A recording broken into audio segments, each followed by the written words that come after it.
మీ అందరికీ చెప్తున్నాను, జాగ్రత్తగా ఇంటికి వెళ్ళండి.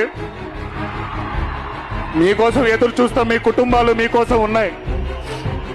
ఎప్పుడు చెప్పేది ఒకటే మాట, నడి రోడ్డు పైన నిల్చోవలసిన పరిస్థితి వచ్చిన రోజు మీకు ముందు మీ కుటుంబం, ఆ తర్వాతే మేము. మీ అందరూ జాగ్రత్తగా ఇంటికి, దయచేసి జాగ్రత్తగా, కంగారు లేదు, జాగ్రత్తగా ఇంటికి వెళ్ళి చిరునవ్వుతో మీ కుటుంబ సభ్యులందరినీ పలకరించండి. మీ అందరికీ ఏమన్నా మాట్లాడుతూ ఉన్నా, మీ బైకుల్లో మీరు చేసే గోల్ ఉంటుంది చూసారా, మీరు ఏమన్నా మాట్లాడుతూ ఉన్నా. ఇప్పుడు ఈ ఫంక్షన్ లేదు, సినిమాలు లేవు, ఏం చేస్తారు చెప్పండి? ఉద్యోగాలు ఉపాధి కూడా కానీ టైం పడుద్ది.